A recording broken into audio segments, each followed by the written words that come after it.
So let's continue with our question regarding patterns.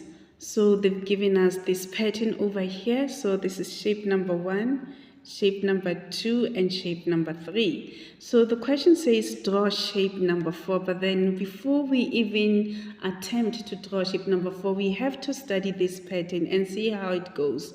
So to study this pattern for us means to count the number of sticks in each shape. Let's begin with shape number 1. Shape number 1 has got 1, 2, 3, 4, 5, 6, 7. So shape number 1 has got 7 sticks. Shape number 10 has got 1, 2, 3, 4, 5, 6, 7, 8, 9, 10. Shape number 2 has got 10 sticks. Let's look at shape number 3. Shape number 3 has 1, 2, 3, 4, 5, 6, 7, 8, 9, 10, 11, 12, 13. So shape number 3 has got 13 sticks. Okay, so remember that sometimes they will write figure 1, figure 2, figure 3. Sometimes it's term 1, term 2, term 3. But then in this case, they are using shape 1, shape 2, and shape 3. So we've kind of written down the sticks in each shape, right? It's shape 1 has 7 sticks, shape 2 has 10 sticks, shape 3 has 13 sticks. 13 sticks. So what we're going to do next is see how this pattern flows, right? We have to study how this pattern flows. We can see that from 7 to 10, they added 3 sticks. So we started off with 7 sticks. To get to 10 sticks, we can see that they added off 3 sticks to these 7 sticks. Okay, so now we've got these 10 sticks. So from 10 sticks to 13 sticks, they also added up 3 sticks. So we can see that they keep adding 3 to the previous term in order to get to the next term. And they keep adding 3 to the previous term in order to get to the next term. So the next term that we're trying to get to is shape number 4. So we're going to follow through with the pattern we've already established, which is they keep adding 3. So we are going to add 3 at 13 sticks. Why are we adding 3? In order to get to shape number 4. So if we add 3 to 13, we are going to get 16. So that means that our shape 4 will have 16 sticks. Our shape 4 will have 16 sticks. So let's attempt to draw them. And when we draw them, let's try by all means to draw them in the shape that looks like the shape they've already given to us. So, right, so we're looking for 13 sticks. So let's try to draw 13 sticks. So that will be 1, 2, sorry, we're looking for 16 sticks. Our shape 4 will have 16 sticks.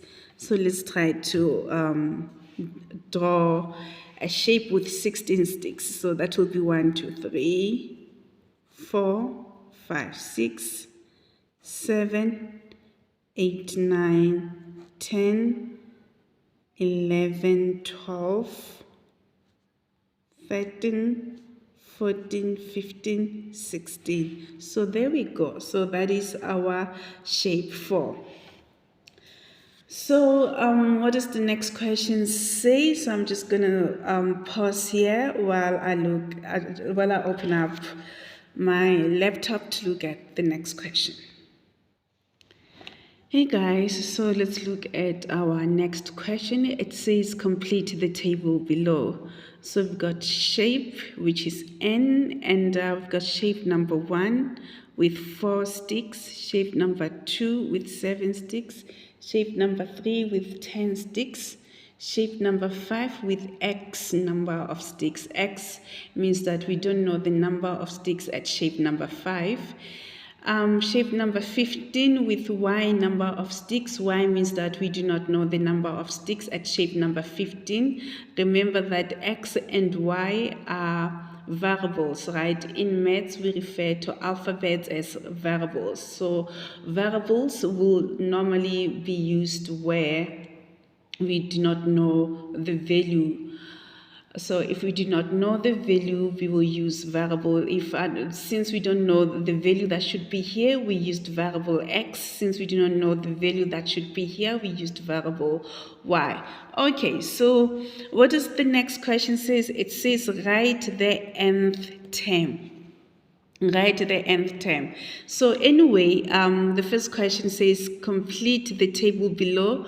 But before we complete the table below, before we find the value of x, before we find the value of y, we first need to find the nth term. So our first point of departure will be finding the nth term. Once we've got the nth term, we've got the x, we will be able to find the x value here and the y value here. So let's try to find the nth term. So let's look at the number of sticks. Okay, so to find the nth term, we're going to focus a lot on the number of sticks. We're just going to ignore the figure number, the term numbers, the shape numbers at the top. We are only going to focus on the number of sticks to find the nth term. So the number of sticks are 4, 7, 10. So we are only going to focus on the number of sticks that we know. We don't know the number of sticks here. We don't know the number of sticks here. So we're not going to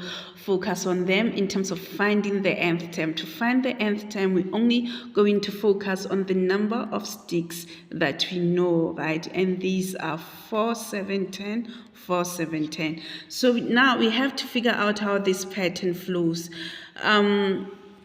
We can obviously see that from 4 to 7, they added 3. From 7 to 10, they also added 3. So we can see that they keep adding 3. So because they keep adding 3, we are going to write 3, or we're going to write, in terms of the nth term, we're going to write our first term of the nth term is 3n. They keep adding 3, so we're just going to write this as 3n. If they kept adding 4, we will write 4n. If they kept adding 7, we will write 7n. So they keep adding 3, so we write 3n. And what follows is that because we have established that they keep adding 3, we're just going to write the multiples of 3 underneath the number of sticks.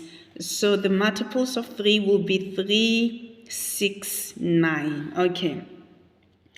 And what's going to happen now is we're going to figure out from 3 to 4 what happened, from 6 to 7 what happened, from 9 to 10 what happened. So from 3 to 4, they obviously added 1. From 6 to 7, they obviously also added 1. From 9 to 10, they obviously also added 1. So we can see that they keep adding 1 from 3 to 4, from 6 to 7, from 9 to 10. So we're just going to write plus 1.